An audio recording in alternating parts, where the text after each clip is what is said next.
Segera kami mulai. Bismillahirrahmanirrahim. Assalamualaikum warahmatullahi wabarakatuh. Waalaikumsalam. Selamat siang dan salam sejahtera untuk kita semua. Dengan penuh rasa yang dalam, marilah kita bersama-sama mengucap syukur kepada Sang Pencipta atas segala karunia dan rahmat-Nya yang senantiasa melimpah dalam setiap hela nafas dan detik waktu yang kita jalani. Pada siang yang berbahagia ini, kita diberikan kesempatan untuk berkumpul dalam acara berbagi praktik baik jurus BK hebat fasilitator daerah BPG TK Jawa Timur di SMA Negeri 3 Taruna Angkasa Jawa Timur. Semoga dengan izinnya acara ini berjalan lancar dan membawa manfaat bagi kita semua. Perkenankan saya untuk menyapa yang telah hadir pada siang hari ini. Yang terhormat, Kepala SMA Negeri 3 Taruna Angkasa Jawa Timur, Bapak Agus Supriyono, MPD. Hadir pula dalam pertemuan siang ini yang kami hormati Wakil Kepala Sekolah beserta staf, Bapak Ibu Guru peserta berbagi praktik baik yang berbahagia, dan tamu spesial kita yang sudah berada bersama kita, ada Ibu Lydia Novi Kartika SPD. Beliau adalah fasilitator nasional BK hebat dari SMA Negeri 1 Madiun. Selamat datang Ibu. Ibu Lydia ini akan mendampingi calon fasilitator daerah BPG TK Jawa Timur yang akan menyampaikan praktik baik pada siang hari ini, yaitu rekan kita tercinta, ibu kita yang cantik dan mungil, Ibu Yulia Rahmatika Aziza FPD. Berikut akan kami bacakan susunan acara pada siang hari ini. Yang pertama pembukaan, kedua sambutan Kepala SMA Negeri 3 Taruna Angkasa Jawa Timur, ketiga paparan berbagai praktik baik, 4 paparan penilaian dari fasilitator nasional, 5 tanya jawab, diskusi dan wawancara, ke-6 doa, dan diakhiri dengan penutup. Baiklah hadirin yang kami hormati, mengawali kegiatan hari ini, marilah kita buka acara dengan penuh hikmat dan rasa syukur dengan bacaan basmalah bersama-sama. Bismillahirrahmanirrahim. Berikutnya adalah sambutan dari Kepala SMA Negeri 3 Taruna Angkasa Jawa Timur. Kepada yang terhormat Bapak Agus Supriyono MPD, disilakan. Terima kasih. Assalamualaikum warahmatullahi wabarakatuh. Selamat siang, salam sejahtera untuk kita semuanya. Yang hormati Ibu Lydia, fasilitator dari BPG3 yang hadir pada siang hari ini jauh-jauh dari Jakarta, ya. Kemudian yang saya banggakan pula ini di sebelah kiri saya, ini mungkin sempat kanan kiri saya ya, ini Dok Yulia yang luar biasa yang hadir di depan saya. Alhamdulillah Bapak Ibu Guru yang hari ini pasti tak ada calon masa, sehingga kita undang di sini untuk mengikuti bagaimana Mbak Yulia nanti menyampaikan jurus-jurus praktek baiknya ketika mengelola emosi, ketika berhadapan dengan alhamdulillah ini kita bisa hadir dalam keadaan selain wa'afiyah. Kita panjatkan syukur kita terus kepada Allah Ta'ala, semuanya bisa hadir tepat waktu dan mungkin nanti tidak perlu banyak waktu sehingga Bapak Ibu mungkin yang mengajar bisa kembali ke kerja masing-masing. Saya tidak begitu, tidak bisa ikut habis langsung ke GOR memberi pembekalan pada anak-anak yang akan mengikuti kegiatan simulasi masuk Akademi TNI Polri langsung sana habis ini. Lalu sekalian yang saya banggakan, pada waktu yang lalu saya memang menugaskan Ibu Yulia kita yang luar biasa ini ya untuk mengikuti kegiatan di Malang ya kalau salah ya, di Malang dalam rangka untuk ini dikader beliau ini. Kalau di tingkat pusat jadi nanti tingkat provinsi daerah ya, kalau stadium lah ada hal yang baru yang harus kita ikuti bersama, pentingnya BK ya. Walaupun prakteknya sehari-hari nanti tidak harus hanya BK yang ngurusi, sementara ibu guru harus bisa mengelola emosi dengan menggunakan jurus tadi ya, dengan ini pendekar bagi kita ya, dengan pendekar yang datang 2 orang pada hari ini. Saya sangat berharap ini nanti bisa berimbas ke semua orang guru. Mungkin di rapat pertama nanti akan disampaikan secara umum ya tentang jurus-jurus ini apa saja. Saya kemarin mengatakan lupa lagi kemarin. Ya, ada jurus mabuk, kita apa lagi kemarin itu ya. Ada sekali kok ya, bagaimana kita bisa mengelola emosi anak dan seterusnya dengan jurus tadi.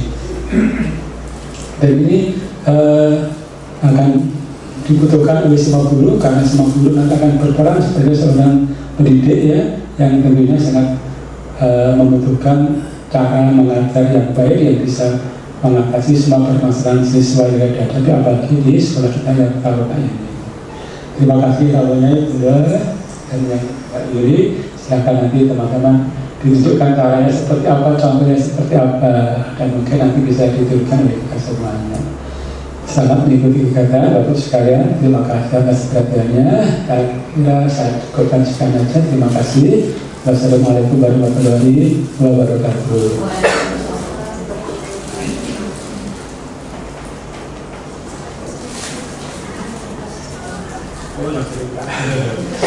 Ya, baik, dengan mengucap bismillahirrahmanirrahim, kegiatan apa tepatnya ini?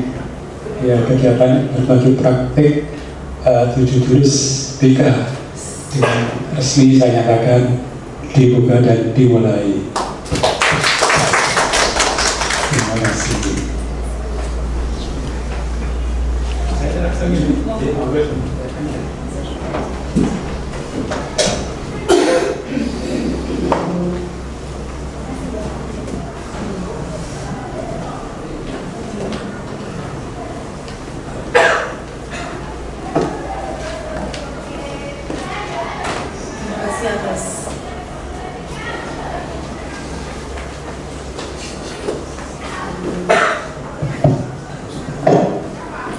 Terima kasih atas sambutannya Pak Agus. Hadirin yang kami hormati, kini saatnya kita akan memasuki inti acara, yaitu paparan berbagi praktik baik oleh Ibu Yulia Rahmatika Aziza MPD. Kepada Ibu Yulia, kami persilakan.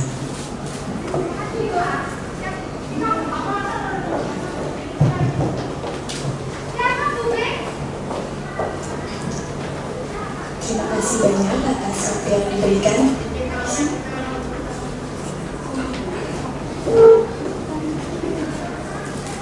Terima kasih atas waktu yang diberikan. Pada kesempatan hari ini, izinkan saya untuk berdiri di hadapan teman-teman semuanya. Bismillahirrahmanirrahim. Assalamualaikum warahmatullahi wabarakatuh. Sebelumnya saya ucapkan terima kasih banyak teman-teman sudah berkenan, Bapak Ibu sudah berkenan hadir pada siang hari ini untuk mendengarkan hasil berbagi praktik baik kami yang telah kami susun. Dimulai dari kemarin kami mengikuti pelatihan 7 jurus BK Hebat, dan pada hari ini izinkan kami untuk menyampaikan 2 jurus yang telah kami laksanakan di SMA Negeri 3 Tarunakasa Jawa Timur. Pertama, mungkin kami mulai dulu dengan pertanyaan yang mungkin ini memantik untuk kita semua, di mana anak-anak yang kita temani sehari-hari ini adalah anak-anak remaja, di mana beberapa anak terkadang mungkin ketika kita berbicara, ketika kita mengobrol dengan mereka, terkadang kita tidak expect anak-anak kita bercerita seperti itu atau mengeluarkan kata-kata yang kadang gak expect ya anak sekarang tuh berbicara seperti itu gitu.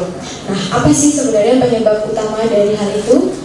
Di sini kami menjelaskan ada 3 hal yang menjadi pilar. Mungkin ini 3 hal besar. Notabene Bapak Ibu mungkin juga sudah banyak yang tahu, di mana yang pertama itu adalah sosial media. Dibandingkan dengan kegiatan waktu kita remaja, saya khususnya juga, saya belum ada gadget. Jadi ketika remaja, kegiatan saya mungkin lebih kepada bersama teman, kita kerja kelompok, kita jalan ke toko atau kemana itu tanpa berkomunikasi lewat gadget. Tapi kita biasanya menggunakannya dulu baru Facebook, nah seperti itu. Jadi masih terbatas. Nah, anak-anak di sini biasanya FOMO atau kecanduan validasi. Mungkin Bapak Ibu juga paham ya, fear of missing out ini sangat-sangat membuat murid-murid kita itu pasti kayak, wah ini trennya apa nih, kita harus ikut nih join tren pekan ini atau ini. Nah, anak-anak itu biasanya seperti itu. Salah satunya mungkin kenapa anak-anak kita itu kadang sangat luar biasa, karena salah satunya adalah FOMO tadi. Kemudian yang kedua adalah kesehatan mental, cemas, OVT ya, kita bilangnya overthinking itu OVT, lelah secara emosional. Jadi kadang anak-anak itu kalau belajar kan merasa aduh capek banget, kayak itu tuh sesuatu yang berat, kayak berkegiatan sehari-hari itu berat, apa-apa tuh kayak lelah, pasti seperti itu ya. Padahal ketika dibandingkan dengan mungkin Bapak Ibu yang juga lebih senior dari saya, kegiatannya tentu berbeda. Mungkin dulu itu nggak merasa lelah gitu ya istilahnya. Kalau anak sekarang udah dikit-dikit capek kayak gitu. Terus yang selanjutnya adalah tuntutan nilai dan multi tugas atau burnout. Jadi kalau dibilang tuntutan nilai di setiap level itu pasti kan ada standar ya. Seperti Bapak Ibu dulu, tentunya kita juga dikejar ya. Kita ingin punya nilai yang bagus dan lain-lain. Kalau dibahas tuntutan nilai, mungkin bagi anak-anak tertentu yang notabene daya belajarnya mungkin tidak setinggi anak-anak yang suka belajar, itu akan merasa itu sebuah tuntutan seperti itu. Tapi bagi anak-anak yang notabene mungkin memang semangat mengejar akademiknya, tentu itu adalah sesuatu hal yang sangat menantang untuk mereka. Selanjutnya adalah nah ini dia adalah isu dan tantangan BK, Bapak Ibu. Di sini pemahaman yang belum utuh tentang peran BK. Mungkin banyak orang yang masih bilang kalau BK itu ada gini. Saya mau cerita murid saya. Murid saya itu sempat waktu itu pelanggaran, kemudian aku neng BK gurunya galak, misalnya gitu ya. Padahal sebenarnya saya nggak galak, saya tuh baik. Ya seperti itu. Nah kemudian akhirnya orang tuanya lah yang rawuh ke sekolah karena anaknya bilang kalau guru BK-nya galak. Akhirnya beliau bertemu dengan saya, izin Bapak ada yang bisa saya bantu begitu. Katanya saya begini-begini. Nah ini dia persepsi yang masih salah tentang guru BK. Jadi guru BK tidak galak, tapi kami bisa jadi tegas, maksudnya begitu. Nah ini yang Bapak Ibu guru mungkin juga akan dipersepsikan kadang galak, tapi posisinya sebenarnya tidak galak, itu tegas dalam kondisi yang memang kita harus bilang ini tidak tepat seperti itu. Nah akhirnya di situ muncullah pemahaman bahwa BK itu menangani murid hanya bermasalah, padahal tidak. Kami di BK kami menangani anak-anak yang ingin les sendiri mungkin, kemudian studi lanjutnya. Ini dari kemarin saya sudah ditunggu-tunggu, ibu saya mau share studi lanjut, maaf ya sampai hari Rabu saya belum menerima konsul karena saya mau berubah bidang. Jadi saya besok akan mulai menerima konsul untuk anak-anak. Jadi seperti itu, anak-anak sudah merindukan untuk ketemu kami sebenarnya begitu. Jadi persepsi itu yang mungkin perlu dihilangkan. Kemudian yang kedua adalah tantangan psikologi siswa, di mana kasus semakin kompleks. Pasti Bapak Ibu juga memahami ini ya, karena ternyata dulu zaman saya nggak ada loh anak yang seperti ini. Zaman saya nggak ada murid yang nggak suka belajar. Perasaan kita juga senang-senang baik sih, tapi murid saya ini kok tidur kadang tuh terus susah ya kalau diajak belajar. Kenapa ya? Inilah dia tantangan nanti yang akan menjawab salah satunya dengan bagaimana kita punya social emotional learning seperti itu. Kemudian ada kompetensi guru yang memberikan layanan BK belum merata. Ini betul Bapak Ibu. Jadi ternyata guru BK itu by data itu belum memenuhi juga ternyata. Apalagi dengan banyaknya sekolah-sekolah yang tidak, sebenarnya kebutuhan BK tidak hanya SMA gitu. Jadi SMP juga butuh, SD pun sebenarnya sebagai dasar itu juga sangat diperlukan. Tapi sekarang jadi istilahnya itu karena masih kurang, itu belum merata seperti itu. Kemudian peran guru sebagai pembimbing dan pendamping murid atau guru wali. Nah ini yang isu terbaru ya Bapak Ibu. Jadi bagaimana kementerian akan memberikan tugas ya kepada Bapak Ibu semuanya, semua guru menjadi guru wali. Notabene guru wali kalau mungkin zaman kuliah itu seperti pembimbing akademik ya, yang memahami karakter si A itu begini, karakter B begini, bagaimana saya cara mendampinginya dan lain-lain seperti itu. Geser ya. Lalu apa yang disiapkan? Nah itu tadi salah satunya adalah program pengembangan kompetensi guru dalam memberikan layanan BK. Jadi layanan BK tidak hanya dari guru BK, namun Bapak Ibu guru mapel, Bapak Ibu guru wali, semua yang ada di sekolah, Bapak Ibu guru bisa memberikan layanan seperti BK. Lanjut, dasar hukumnya yang pertama adalah bagaimana Menteri Kemendikbudristek nomor 11 tahun 2025 tentang pemenuhan beban kerja guru yang tadi untuk guru wali. Kemudian kami ada Permendikbudristek nomor 46 tahun 2023 tentang pencegahan dan penanganan kekerasan di lingkungan satuan pendidikan. Dan yang terakhir adalah Permen Triple One ya namanya, biasanya kami menyebutnya tahun 2014 tentang BK dan pendidikan dasar dan menengah. Nah ini tadi yang saya sebutkan sebagai guru wali ya pada nomor 2. Tugas guru wali sebagai dimaksud ayat 1 paling sedikit melaksanakan pendampingan akademik, pengembangan kompetensi, keterampilan dan karakter murid dan binanya. Jadi sangat tepat ketika nanti kita salah satunya mengetahui tentang konsep social emotional learning begitu. Nah ini dia jawabannya. Ada Kemendikbudristek telah menyampaikan bahwa telah hadir 7 jurus BK hebat, di mana itu nanti saya akan berbagi 2 jurus Bapak Ibu. Jadi kami kemarin di Malang berbagi belajar 7 jurus. Nah hari ini kami akan berbagi 2 jurus yang saya ambil, yaitu yang pertama jurus kedua yaitu kelola emosi, dan juga jurus ke-6 tentang kolaborasi. Nah ini dia jurusnya, ada 7 ya Bapak Ibu. Kemarin sudah sharing dengan Bapak dan Bapak juga bilang, oh ini berarti cocok untuk kita bersama. Saya juga pengen dapat PPT-nya ya, nanti tolong di-share ya Dok, supaya kami juga belajar, tidak hanya guru BK. Jadi nanti ada kolaborasi di situ Bapak Ibu, seperti itu. Dan sebenarnya Bapak Ibu guru sehari-hari sebenarnya sudah melakukan ini juga.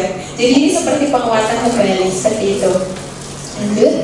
Nah, ya ini kemarin saya dapat pembelajaran. Kalau biasanya sama Bu Nafi itu ada atap ya Bu Nafi, ada ATAP.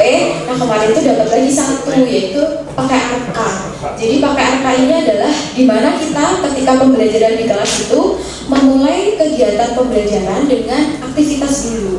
Jadi anak-anak kita ajak mereka untuk melakukan activity. Jadi kalau istilahnya bisa dibilang critical inquiry ya, Bu Sulis ya kayak gitu ya. Jadi dipatik dengan pertanyaan atau kegiatan seperti itu.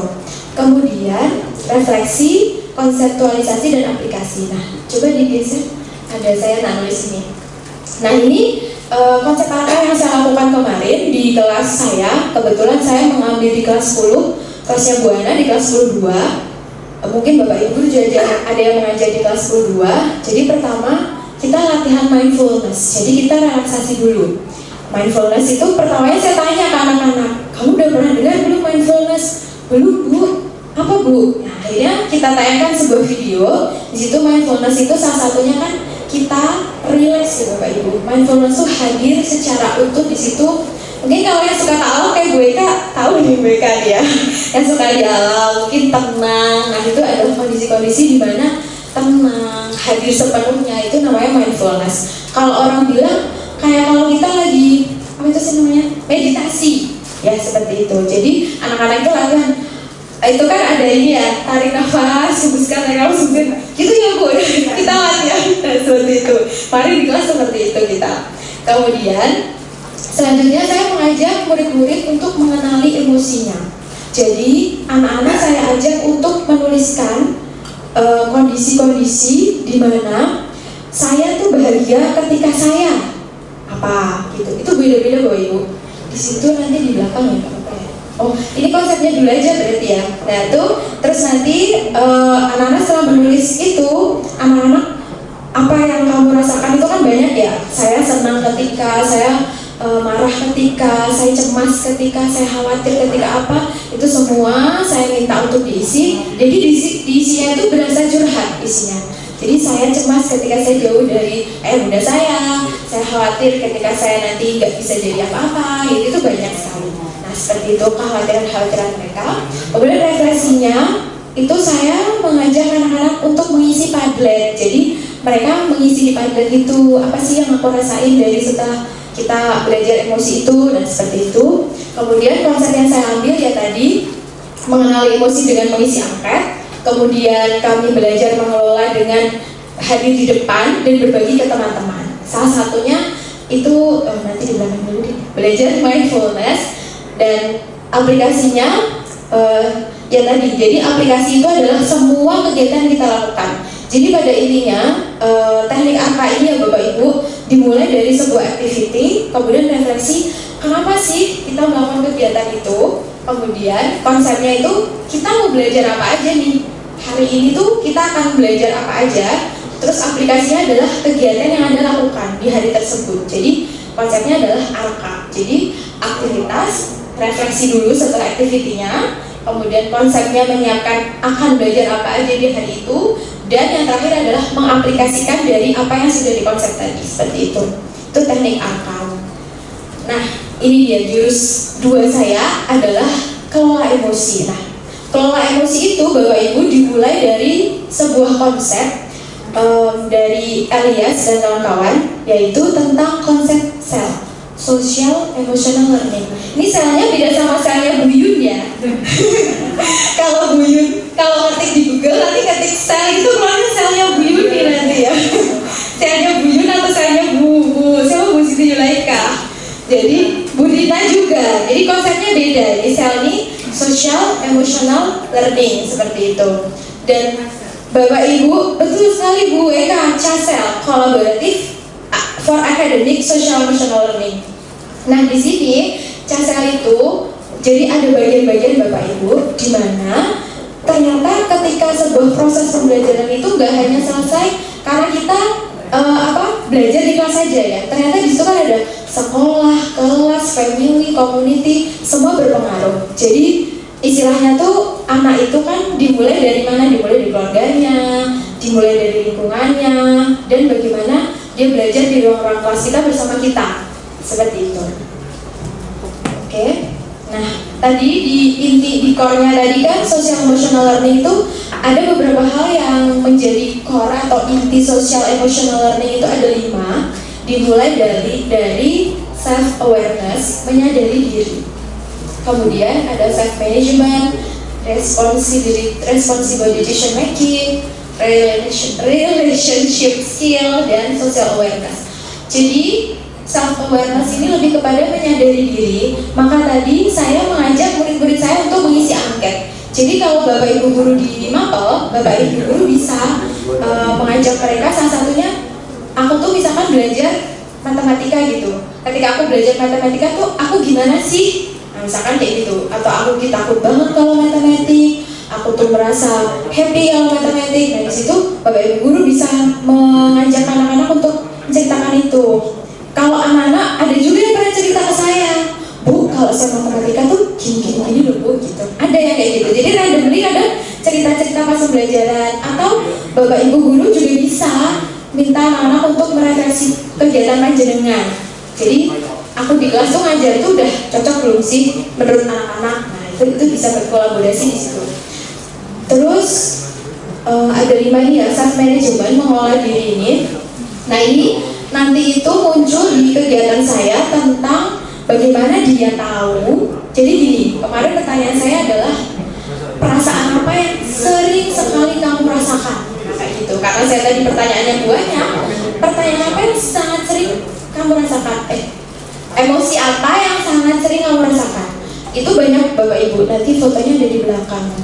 Nah, terus nanti anak-anak setelah mengisi lembaran itu, anak-anak saya minta ke depan, dia berbagi dengan teman-teman. Dan ternyata saya sangat amazed, anak-anak tuh bilang gini, pas waktu itu materi khawatir apa ya? Oh iya, emosi khawatir. Terus murid saya ada yang bilang gini, Bu, ada ini afirmasi positif gitu ya. udah tahu afirmasi positif ya? Saya tuh bilang gitu kan. Apa? Ada yang tahu nggak? Nah, ternyata tuh banyak saya tanya itu beberapa tuh belum tahu afirmasi positif. Terus bentuk afirmasi positif tuh seperti apa? Saya bilang gitu. Ada yang bisa jawab. Contoh gini loh Bu, aku bangun hari ini, aku bersemangat ke sekolah dan lain-lain. Itu adalah afirmasi positif. Jadi dengan afirmasi positif, khawatir itu bisa jadi juga akan berkurang. Nah seperti itu. Jadi ternyata anak-anak juga ada yang sudah paham dan ada yang belum. Jadi akhirnya kita berbagi di situ. Kayak gitu. Kita lanjut dulu. Nah, Bapak Ibu, kenapa Bapak Ibu tuh penting untuk belajar social emotional learning? Sebenarnya setelah saya membaca angkat yang saya sebar ke Bapak Ibu, saya sudah membaca semuanya dan Bapak Ibu keren-keren luar biasa yang dilakukan ke murid-murid itu sebenarnya sudah mewakili sel. Tapi kenapa? Nah ini ada 3 ya yang mengapa guru perlu untuk belajar sosial emosional. Ini saya ganti dari sini ya. Tentang pertama itu adalah kepedulian atau caring relationship. Itu sebagai sebuah dasar.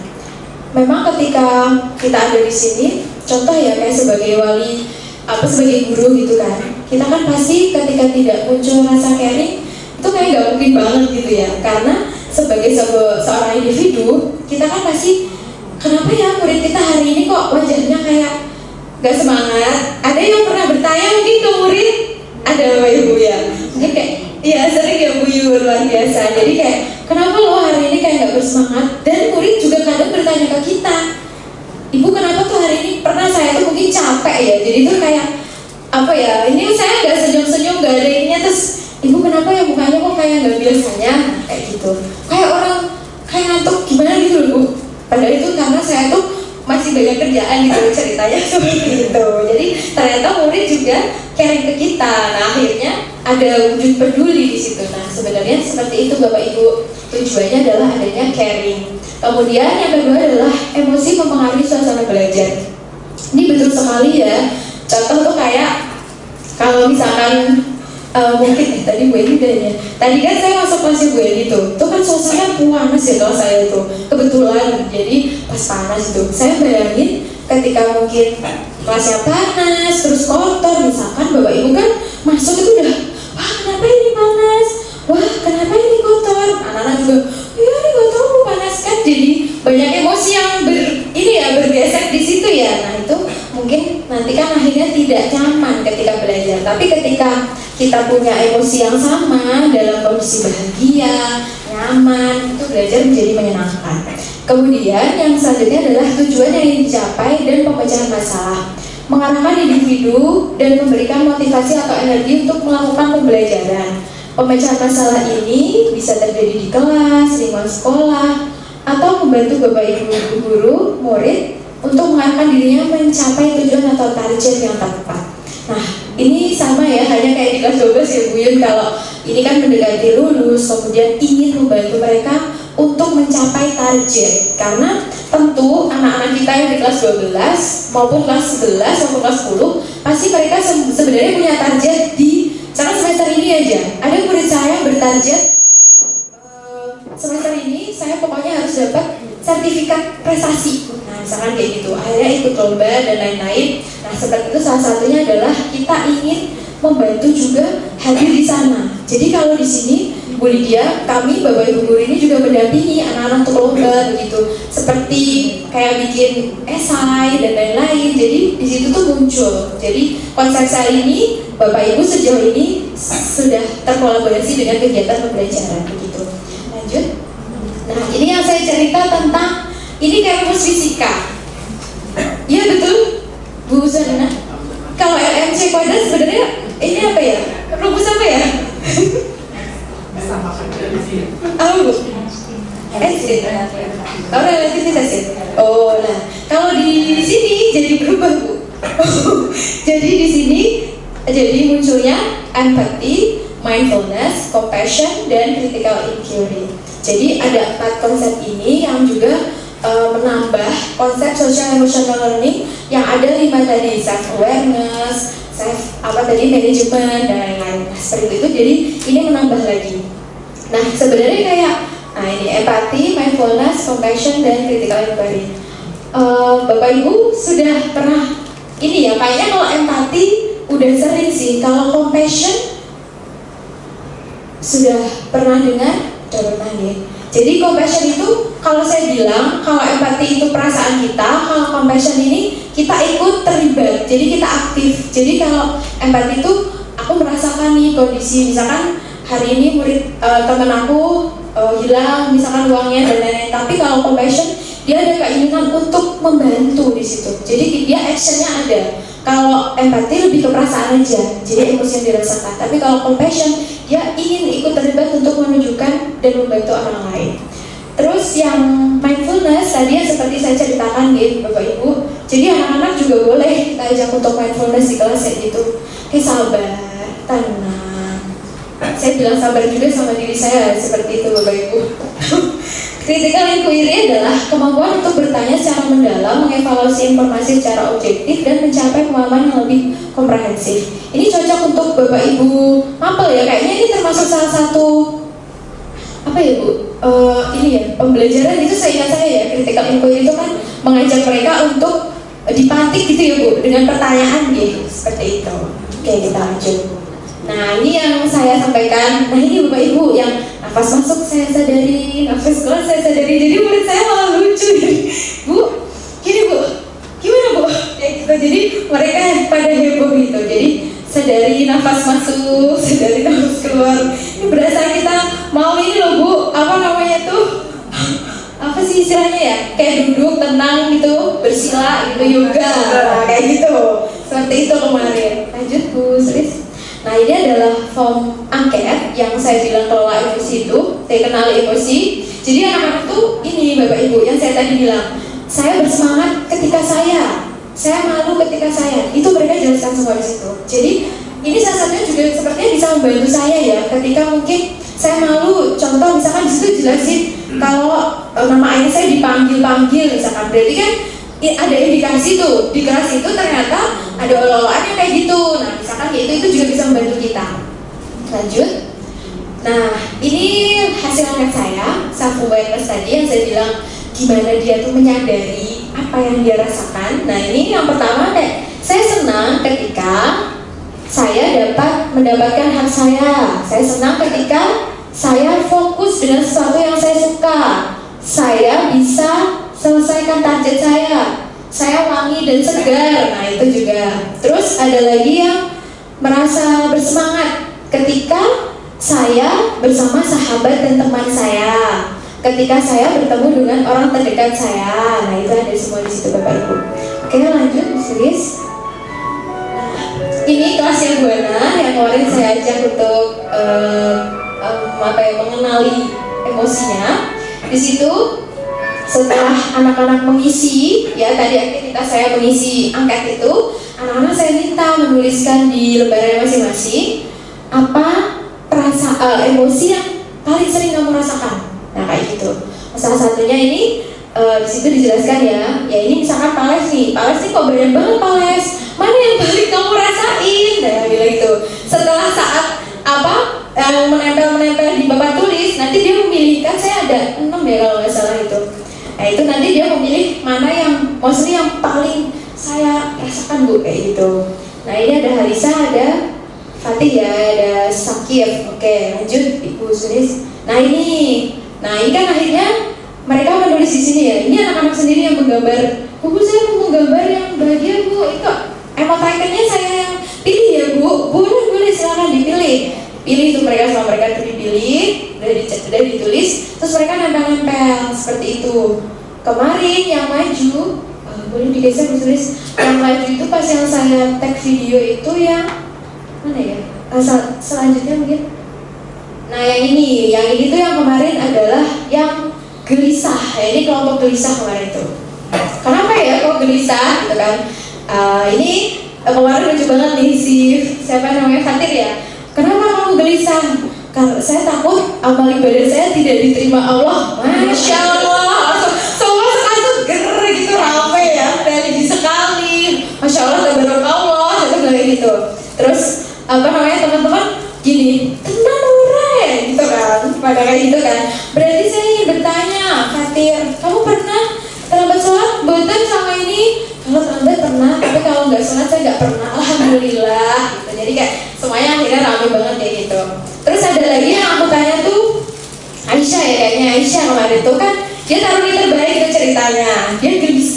Dia gelisah takutnya ketika saya menjadi taruni terbaik ini saya tidak bisa sesuai ekspektasi orang-orang. Nah kayak gitu kan, jadinya karena aku taruni terbaik, takutnya aku tuh gak sesuai sama yang diharapkan orang-orang. Terus aku bilang gini, pada intinya kamu tetaplah menjadi dirimu sendiri, seperti itu. Jadi jangan karena orang bilang A, bilang B, bilang C, Aisyah jadi gak nyaman, tapi jadilah versi terbaiknya Aisyah. Nah kayak gitu, kemarin seperti itu di kelas.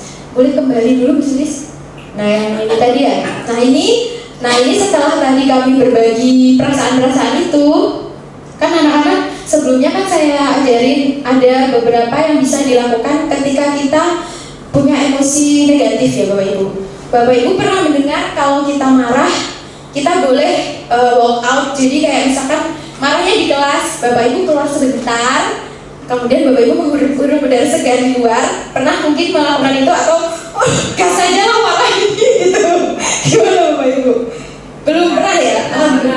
Menarik nafas dalam lah, keren. Gimana? Kalau gue kan?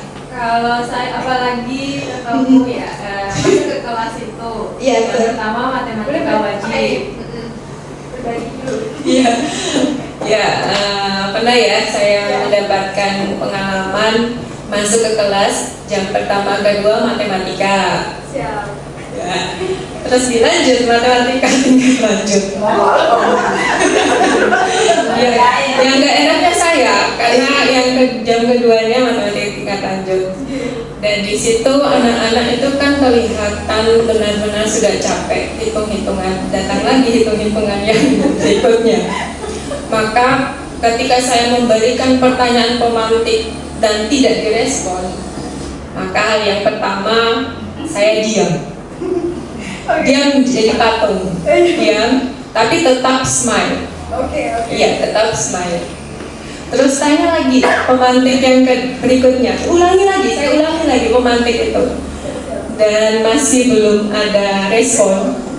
Lola, katanya Lola, ngerti nama mereka. Iya. Terus akhirnya saya menarik nafas dan menghembuskan nafas secara perlahan, tidak sampai mereka melihat saya. Tidak. Ya ini. Terus dari situ saya menjadi tenang dulu, tenang untuk melihat mereka seperti itu kan. Saya tenang dulu, setidaknya saya tenang dulu. Nah, terus dari situ saya selesai menghembuskan nafas, bukannya terakhir ya, astagfirullah. Iya. Saya dengan sabarnya sabar. Tanyakan lagi pertanyaan yang sama, dan mungkin mereka menyadari ya, oh iya kita ke kelas ini untuk apa? Untuk belajar. Akhirnya mereka mulai, mungkin dari situ saya akan memanajemen emosi ya, biar tidak langsung marah. Nanti bubar kelas saya. Ya, terima kasih. Wah, luar biasa pertama. Sudah luar biasa. Keren. Akhirnya tadi ada itu ya, tarik nafas. Seperti Bu Yun tadi juga ya, tarik nafas, hembuskan pelan, ulangi lagi, hembuskan lagi sampai itu ya Bu ya. Oke, alhamdulillah jadi sabar beneran. Dan akhirnya dengan begitu muridnya merespon ya Bu Ika ya. Alhamdulillah. Akhirnya walaupun Lola karena matematika luar biasa.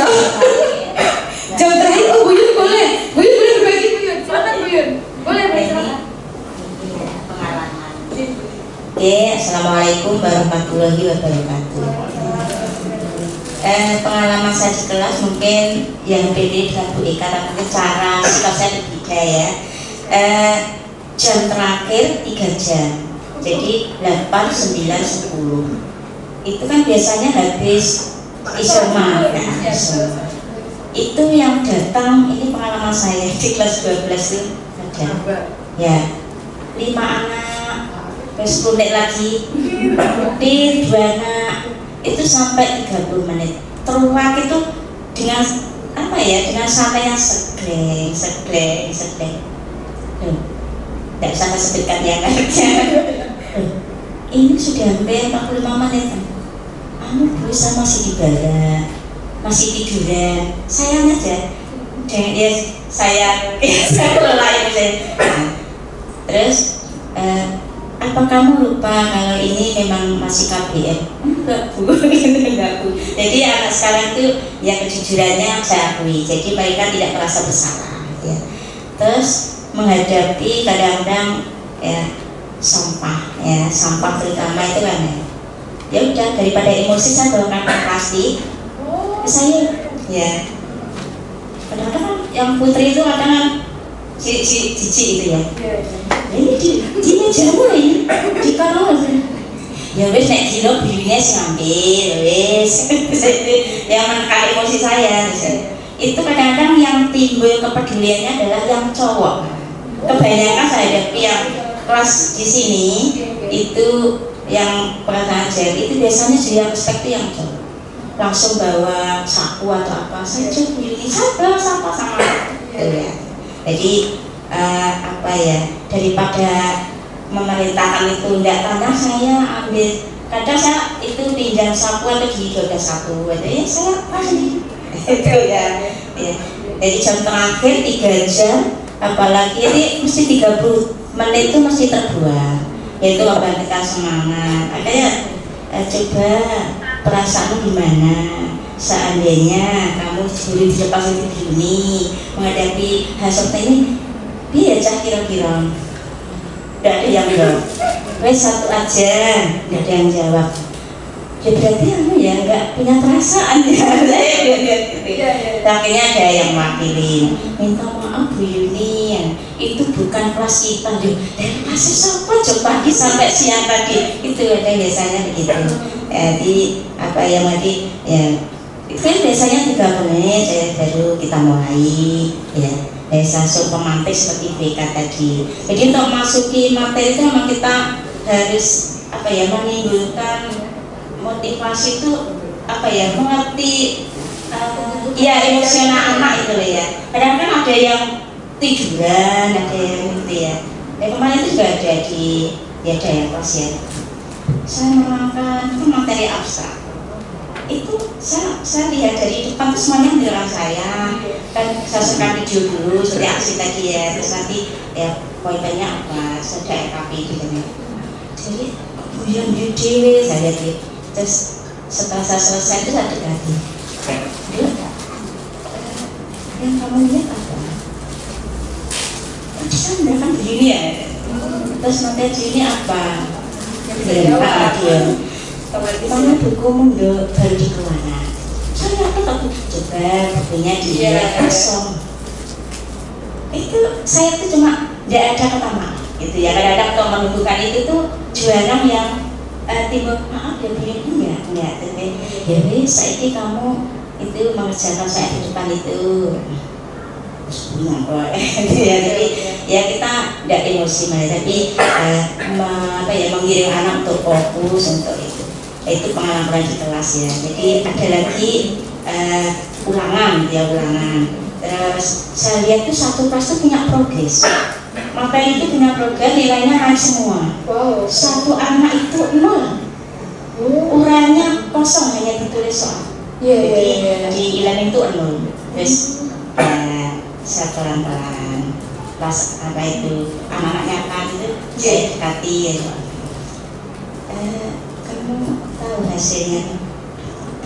Sudah tahu ya, karena dia tidak mau memberi jawaban dia. Terus kamu gimana? Bisa jawab. Terus kenapa kira-kira? Saya enggak, memang saya akhir-akhir ini enggak paham.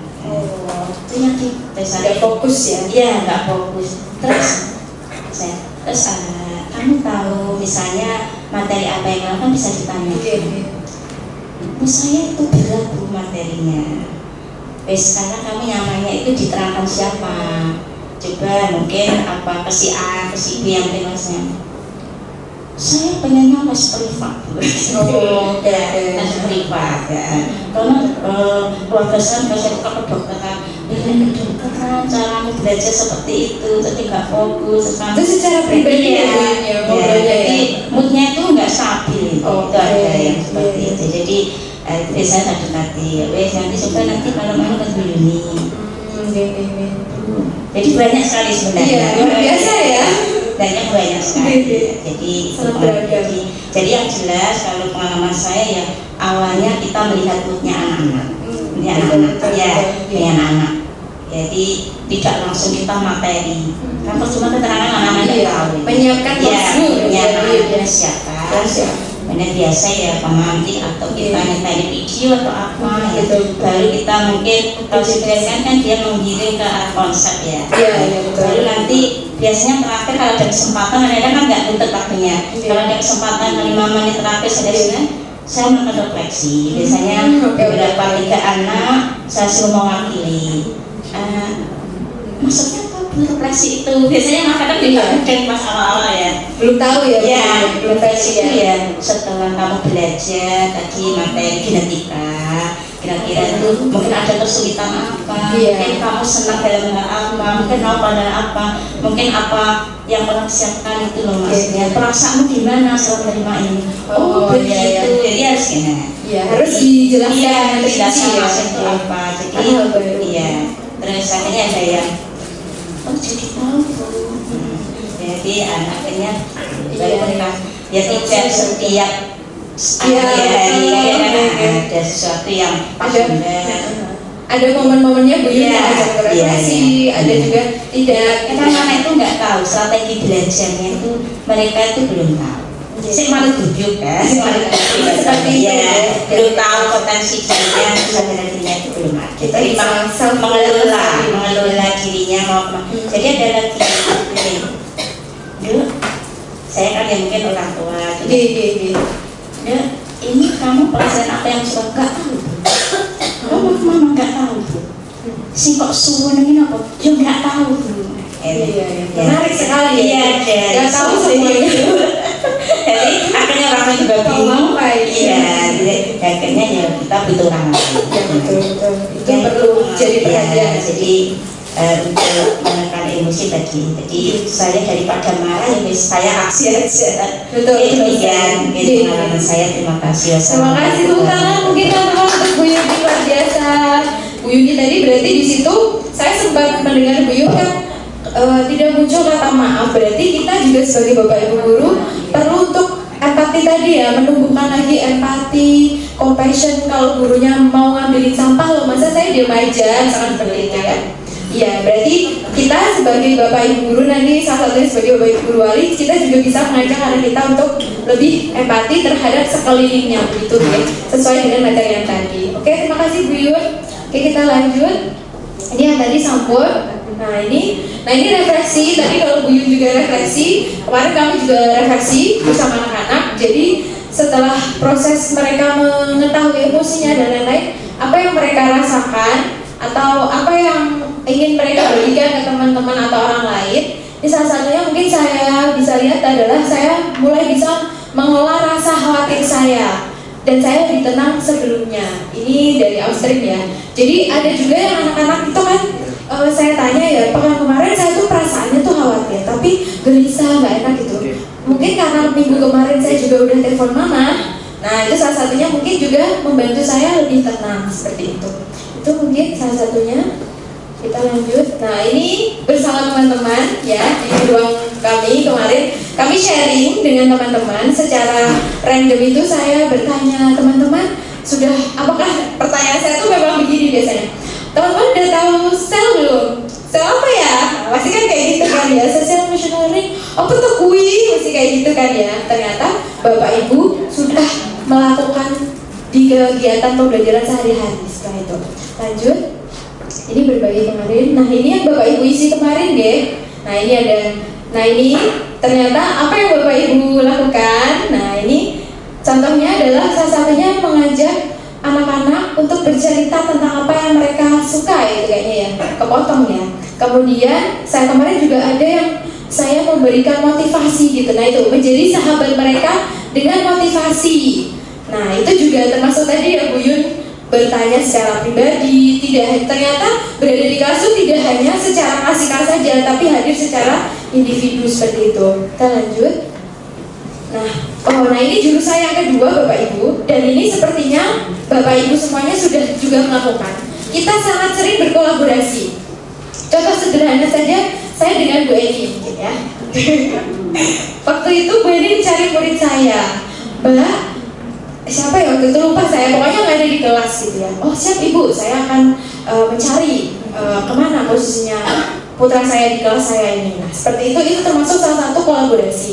Dan kolaborasi ini memang mengapa sangat penting, karena dengan kolaborasi kita bisa lebih baik. Kita nggak bisa kerja sendiri kan ya Bapak Ibu. Kita selalu bekerja bersama-sama. Kita sharing dengan teman-teman, partner kita selalu sharing. Misalkan kami di BKJ, kami juga berkolaborasi, bertanya dan sebagainya. Istilahnya hal kecil aja kita pasti berbagi dengan teman-teman kita untuk bertanya seperti itu. Nah di sini peran guru BK dan guru kelas. Nah ini mungkin yang bisa kita lihat ya Bapak Ibu.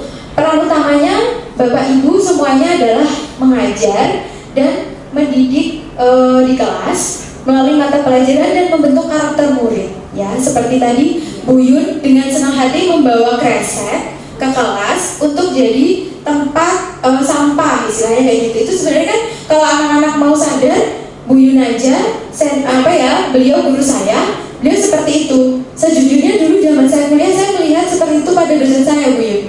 Kalau itu muncul empati ya, mungkin Bapak Ibu kayak empati, beliau memperhatikan gitu. Ternyata beliau itu kalau misalkan makan permen aja itu kalau nggak ada tempat sampah itu disimpan dulu, baru nanti kalau ketemu tempat sampah itu baru dibuang. Sekecil itu loh ya. Jadi kita bersama-sama menumbuhkan itu di anak-anak kita. Insya Allah bisa Bapak Ibu? Bisa. Kita bisa. Semakin kita bisa seperti itu ya. Terus manfaat kolaborasi. Tentunya dengan kolaborasi kita akan membantu murid menyelesaikan masalahnya secara lebih efektif dan holistik. Ini terjadi contohnya ketika mungkin ini kasus yang saya bawa itu adalah ketika anak di kelas kan ada tuh kalau pelajaran misalkan buka laptop tapi sudah diingatkan tetap aja buka laptop. Mas, ayo ditutup laptopnya Mas, atau nak ditutup laptopnya, masih dibuka terus. Terus akhirnya ketika sudah kita ingatkan 2 atau 3 kali, kita ambil laptopnya, kita bawalah ke ruang BK. Bu, itu loh muridmu, nah, siapa lagi BK nih, misalkan siap laksanakan gitu kan. Terus akhirnya kan kita berkolaborasi di situ. Kenapa Pak tadi Pak, atau kenapa Bu tadi? Ini tadi begini-begini. Akhirnya kan kami mengajak murid kami bertemu. Nah, apa yang terjadi? Kenapa terjadi begitu? Nanti kan pasti akan muncul di situ istilahnya proses sharing, kenapa begini, kenapa begitu dan lain. Ternyata ada loh Bapak Ibu pernah. Waktu itu murid saya, ini beda lagi, Ibu Malang itu tak lihat loh, yang layu honor ini. Kenapa ya? Ternyata dia sedang ada masalah dengan orang tuanya dan chat-chatan itu kan kalau nggak ada sinyal harus cari sinyal dulu. Ternyata anak-anak tuh juga kadang perlu kita dampingi untuk masalahnya gini, penyelesaiannya gini, kamu jangan gini. Nah gitu loh. Jadi oke, ada masalah tapi tidak dengan chat-chatan terus di kelas kan. Kita bisa cari solusinya kan. Kita bisa izin ke gurunya kan. Nah misalkan seperti itu. Jadi sebenarnya hanya membuat mereka itu untuk tahu saya perlu izin guru saya. Izin Bu, apakah diperkenankan misalkan saya keluar sebentar untuk telepon orang tua saya atau chat orang tua saya. Sebenarnya kan sesederhana itu ya, tapi terkadang anak-anak tidak tahu alur yang harusnya dilakukan. Jadi sebenarnya kalau BK pun kami biasanya menyampaikan alurnya harusnya begini loh nak, seperti itu. Terus yang kedua, meningkatkan peran orang tua dan masyarakat dalam pendidikan. Ini sangat luar biasa Bapak Ibu. Kita apalagi kami di asrama ya Bu Lydia, kami itu memang istilahnya tuh orang tua 24 jam. Yang notabene kami akan berkomunikasi terus dengan orang tua. Terkadang malam hari pun kami masih chat-chatan dengan orang tua karena orang tua juga bekerja. Jadi akhirnya sharingnya tuh kadang malam. Bu Yulia boleh telepon misalkan, atau Bu Yun atau Bu Sulis atau siapa boleh telepon Bu. Ya Ibu izin. Tapi memang kami biasanya kayak membatasi kayak izin Ibu kalau mungkin bisa dilanjut lagi. Nah bisa besok hari ini cukup sekian misalkan seperti itu. Tapi kita memang ada proses kolaborasi di sana Bu Lydia. Kalau Bu Lydia mungkin anak-anak setiap hari pulang ke rumah, kami ada jadwalnya. Jadi pulang kami itu satu bulan itu ada izin bermalam dan ada izin siang, namanya seperti itu. Seperti contoh saya sendiri sebagai wali. anak saya itu kakinya sakit, yang saya kirim di grup itu sakit. Terus akhirnya saya berkolaborasi, bertanya ke UKS, apa yang terjadi pada murid saya, kenapa, misalkan gitu. Kalau saya diceritain di info, kemudian saya akan berkomunikasi dengan orang tua, izin ibuku, apakah ibu berkenan Ananda dibawa berobat, misalkan seperti itu. Nah itu di situ juga ada kolaborasi dengan orang tua. Nah akhirnya diputuskanlah, misalkan iya berobat diantar sekolah ya Bu ya, diantar lembaga, diantar UKS. Akhirnya tadi sudah diantar sama perawat, difoto lah ke saya, jebret difoto, Bu Yulia izin sedang proses dengan dokter. Saya kirim orang tua, set. Akhirnya muncullah, terima kasih Ibu sudah memperhatikan anak saya karena keterbatasan kami jauh. Terima kasih banyak, Ananda sudah didampingi, sudah dibantu. Nah seperti itu. Jadi ketika proses kolaborasi itu yang kami lakukan. Kemudian menyediakan dukungan lebih banyak untuk murid yang membutuhkan. Memang ya, kayaknya kalau di kelas itu ada anak yang kalau bisa dibilang tuh ada yang butuh perhatian sekali, ada yang sudah mandiri, ada yang istilahnya ya sambil lalu masih oke lah, seperti itu. Kalau yang butuh banget memang biasanya kita lebih intens, dan kalau yang butuh banget itu malah BK itu kayak menjadi anak bersama. Nah, jadi istilahnya tuh anak bersama. Jadi misalkan contoh, murid saya datang dengan menangis gitu, datang ke BK terus Bu Yulia di mana Bu? Bu Yulia nggak ada nak, Bu Yulia sedang dinas luar. Kan nggak mungkin menunggu Bu Yulia terus nangis di rumah saya ya Bu ya. Jadi tanya kenapa? Yulia sama Pak Etia misalkan atau sama Bu Reza, masuklah ke dalam. Nggak apa-apa ya, nggak apa. Sebenarnya apa Bapak Ibu? Cuma pengen didengerin itu, kayak ternyata didengarkan. Ya udah tuh didengerin. Cerita, habis itu kita kasih masukan dan lain-lain, sudah cukup. Besoknya saya tanya, kemarin kenapa nangis nak? Enggak apa-apa Bu, udah enakan. Alhamdulillah, berarti saya itu nggak ada lanjutan, alhamdulillahnya ya. Tuh untungnya seperti itu ya. Kalau masih berlanjut biasanya ya akhirnya kami ke orang tua juga biasanya seperti itu. Jadi memang di sini tuh akhirnya kolaborasi itu sangat banyak. Dengan pengasuh pun juga sama. Tadi seperti saya mencari murid, saya akan berkolaborasi dengan pengasuh, saya berkolaborasi dengan Bapak Ibu Mapel, dengan UKS, semuanya kami berkolaborasi seperti itu. Lanjut ditulis. Oke. Nah ini alur yang ada di BK. Mungkin kami juga sudah sering bekerja sama dengan Bapak Ibu Guru, bagaimana kami mulai identifikasi masalah dan sebagainya. Biasanya contoh pun gini, ada yang masalah itu datang dari Bapak Ibu Wali, misalkan cerita, Pak Bu Yulia kemarin anak saya cerita begini loh, begini. Akhirnya oke Bu, kita jadwalkan yuk kapan kita sharing. Nah seperti itu juga ada. Jadi akhirnya munculnya bukan karena anak ini datang duluan menangis atau bagaimana, tapi dari Bapak Ibu Wali, atau kadang dari cerita orang tua itu juga bisa seperti itu. Orang tuanya cerita anak saya kemarin begini, kemudian kami akhirnya mengajak berbicara, berkolaborasi dengan wali kelas untuk bisa memberikan support seperti itu. Dan alhamdulillah ketika kami dengan wali itu apa ya bahasanya, sehati mungkin ya, pokoknya tuh klop gitu, itu akan sangat mudah sekali untuk support anak. Itu saya rasakan sendiri ketika Bapak Ibu Wali itu juga suportif, itu berjalannya akan sangat mudah untuk mendampingi anak-anak seperti itu. Dan alhamdulillahnya juga biasanya didukung dengan orang tua. Tapi memang begini, kalau orang tua kadang tidak bisa terbuka sepenuhnya dengan kami, terkadang memang masih ada kendala. Tapi kalau orang tua mau cerita, mau terbuka, biasanya itu akan lebih mudah seperti itu. Lanjut. Nah ini yang kami lakukan. Oh ini tadi yang saya cerita, laptopnya dipakai mainan, akhirnya diantarlah ke BK kemudian mengundang anaknya. Jadi ini yang kami libatkan adalah guru BK, guru wali kelas, kemudian murid, dan kami juga melibatkan biasanya kalau pengasuh, karena laptop kan disimpan, jadi laptop itu tidak akan dibawa ke asrama, tapi disimpan di ruang kami, di ruang BK, atau kadang ada Bapak Ibu guru yang menyimpan laptop, nah, biasanya begitu. Nah itu nanti kami akan menginformasikan ke Bapak Ibu pengasuh lewat guru kami bahwa laptop Ananda A posisinya sedang kami bawa, mohon izin besok pengasuh bisa merapat untuk berkomunikasi. Biasanya salah satunya kayak gitu, untuk menyampaikan bahwa ternyata anak ini kemarin tidak memperhatikan dan sebagainya. Dan kayak saya sebagai wali kadang hal kecil pun kadang saya cerita ke orang tua. Kalau saya punya kesempatan chat, misalkan dia izin dan lain-lain, biasanya seperti itu. Mungkin ada yang mau berbagi tentang kolaborasi yang dilakukan lintas sampel mungkin? Ada? Oh, belum ya. Baiklah, lanjut. Nah ini Bapak Ibu. Jadi di DK itu, di materi saya kemarin itu ada namanya TIR atau pengklasifikasian ya. Jadi pengklasifikasian kayak kasus-kasusnya. Kalau di TIR 1 itu kita masih membutuhkan sedikit kolaborasi. Jadi istilahnya permasalahannya masih bisa nih kolaborasinya, dan tidak harus kita referalkan atau kita cari ahli lain misalkan ya. Nah kalau di TIR 2 itu biasanya sudah berulang dan perlu kita lakukan untuk mengundang orang tua. Salah satunya itu. Kalau di TIR 3 itu ganti di sini ya.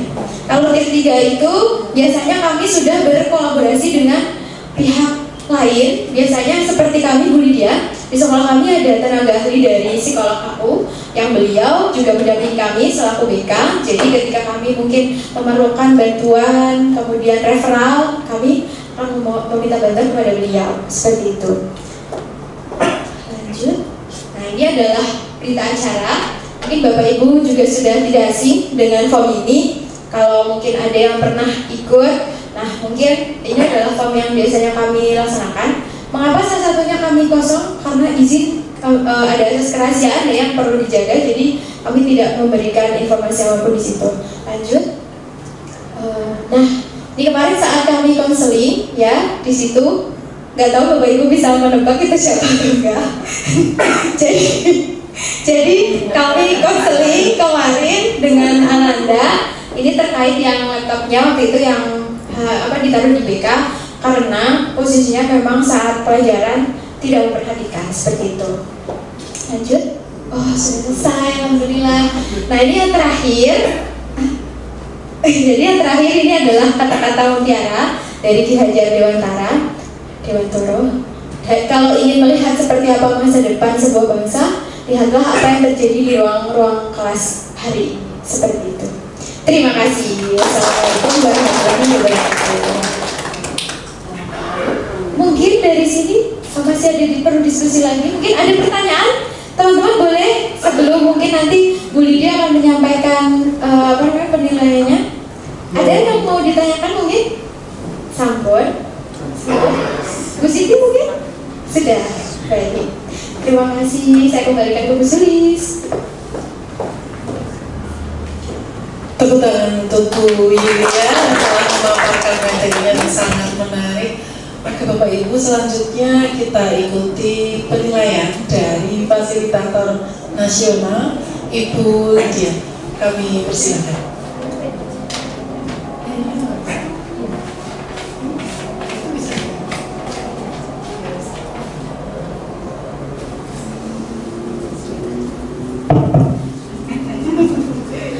Baik Bapak Ibu, Assalamualaikum warahmatullahi wabarakatuh. Selamat sore dan salam sejahtera bagi kita semua Bapak Ibu. Saya mengucapkan terima kasih terutama untuk Bapak Kepala Sekolah atau yang mewakili, karena sudah kupuh sungguh saya di tempat ini sangat luar biasa bagi saya sudah Ibu. Dan kemudian terima kasih Bapak Ibu sudah mendampingi Bu Yuli dan salah satu fasilnya itu Bu Berina dalam melaksanakan tugasnya sebagai Cahpasda. Saya berterima kasih bahwa kesempatan ini sungguh sangat luar biasa Bapak Ibu. Saya bisa belajar dari Bapak Ibu semuanya yang ada di sini, sehingga saya percaya dan yakin Bapak Ibu, pengalaman Bapak Ibu di tempat ini sangat luar biasa daripada saya. Karena yang jelas Bapak Ibu lebih lama mengajar daripada saya. Jadi pengalamannya sangat-sangat membuat saya belajar lagi bahwa Bapak Ibu sebenarnya sudah tahu dari jurus-jurus tersebut. Seperti yang saya Bu Yuni, jadi Bapak Ibu dari pengalaman Bu Yuni itu sudah ada salah satu jurus yang sudah dilaksanakan. Ada koneksi dulu sebelum mengkoreksi, kemudian dikoneksi lagi ke anak. Jadi tidak langsung Bapak Ibu nyun sewu. Kalau dulu zaman saya Bapak Ibu kalau menegur anak langsung tanpa ada koneksi. Jadi langsung, kamu itu tidak bisa, kamu itu sangat bodoh, seperti itu. Tapi sekarang dengan perkembangan zaman Bapak Ibu, saya yakin dan percaya 7 jurus ini bisa dilaksanakan dengan baik di sini. Dan harapannya Bapak Ibu nanti setelah Bu Yuli dan Bu Berina ini sudah dikatakan pasda di tempat ini dan bisa melaksanakan ke-7 jurus itu, kemudian karena sudah melaksanakan praktek baik, diharapkan bisa diseminasi di tempat ini. Harapannya adalah kepada Bapak Ibu guru wali, karena yang jelas Bapak Ibu punya tugas emban khusus, yaitu guru wali. Satu guru di sini berapa? 15. Oh, 15. Nah, itu yang menjadi tanggung jawab kami PBGTK, itu bagaimana 7 jurus ini dapat diaplikasikan dengan semaksimal mungkin kepada guru wali. Jadi 7 jurus ini digunakan guru wali untuk mengatasi siswa. Jadi segala sesuatunya BK bisa terbantukan. Yang sering kita lakukan adalah anak-anak dihafal, itu bagian anak yang pintar kalau tidak anak nakal. Yang di tengah-tengah kadang kita miss atau lupa. Nah, banyak sekali Bapak Ibu, saya yakin dan percaya Bu Berina dan juga Bu Yulia sudah fasih tentang materinya. Dimohon kami dengan hormat berharap Bapak Ibu dapat mempelajarinya. Nanti mungkin ada hari khusus untuk diseminasi terkait 7 jurus ini yang mungkin nanti dapat diaplikasikan ke sekolahan. Dan harapannya juga sasarannya adalah daerah, karena sudah fasilitator daerah, maka harapannya bukan provinsi lagi, tetapi khusus di Kota Madiun. Apalagi sekarang ini belum ada fasda untuk tingkat SD, karena yang jelas tidak ada guru BK di SD dan di TK. Makanya sasarannya yang lebih banyak lagi adalah guru wali, karena semua guru TK SD juga ada guru wali. Makanya sasarannya seperti itu. Dan harapan BPGTK sangat besar Bapak Ibu melalui cabang dinas di tempat ini maupun di sekolah, yaitu 7 jurus ini dapat dilaksanakan semaksimal mungkin. Mungkin nanti bukan paparannya melalui saya, tetapi melalui fasda yang dipercaya dari Bu Yulia atau sekolah masing-masing. Dan untuk nilai Bapak Ibu, saya yakin dan percaya Bu Yulia sudah memaparkan cukup bagus. Dan saya yakin di sini ibu gurunya juga cukup paham ya Bu tentang jurus itu dan sudah melaksanakannya. Saya tidak perlu lagu lagi, apalagi ada sebulan guru penggerak ya Bapak Ibu. Dan mungkin ya Bu Ika ya. Dan ada satu lagi ya Bu. Iya Pak Nur, oke, betul. Saya yakin dan percaya banyak pengalaman di sini Bapak Ibu yang mungkin bisa saya pelajari, bahkan jenengan itu sebagai wali kedua karena anak tinggal di sini. Kalau saya, anak saya mungkin pulang ke rumah ya. Kalau di sini super luar biasa, otomatis 24 jam ya.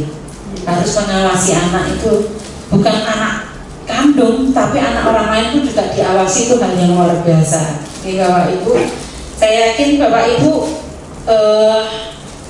banyak mungkin yang kalau menggali sharing itu banyak sekali pengalaman Bapak Ibu yang kami dapat tangkap. Bapak Ibu sudah maksimal di sini. Ini sebagai laporan kami untuk kami bawa nanti pada waktu refleksi dengan BPGTK bahwa di sekolah ini sungguh luar biasa sudah terlaksana dengan baik. Mungkin harapan kami hanya ada waktu khusus untuk Bapak Ibu mendapat materi tentang 7 jurus ini. Seperti itu mungkin saja saya akhiri. Assalamualaikum warahmatullahi wabarakatuh. Terima kasih.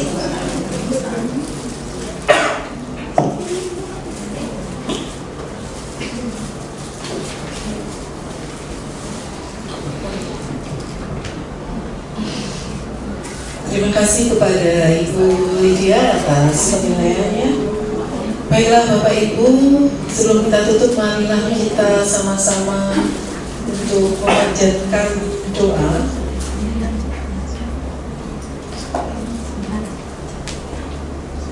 berdoa disilakan.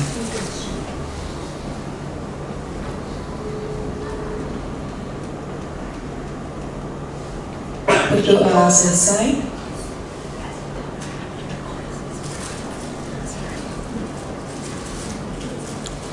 Demikianlah acara.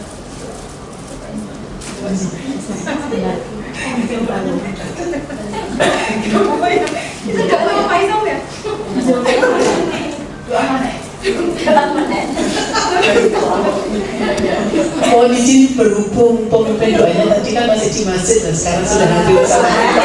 Monggo.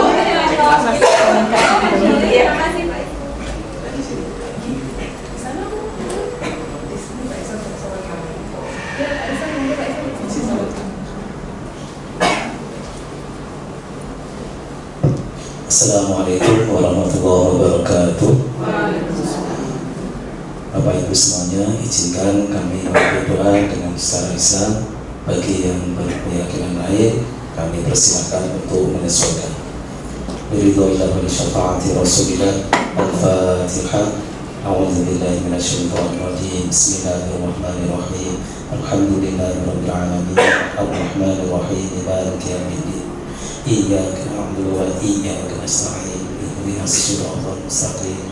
Siratal ladzina an'amta 'alaihim ghairil maghdubi 'alaihim waladdallin. Bismillahirrahmanirrahim. Alhamdulillahirabbil alamin.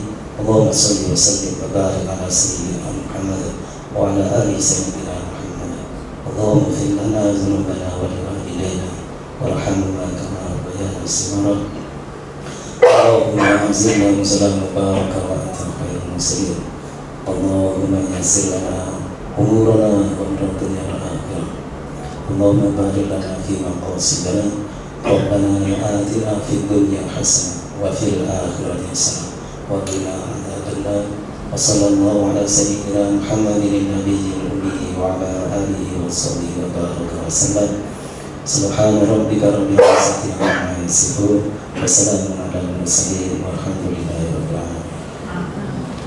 Assalamualaikum warahmatullahi wabarakatuh.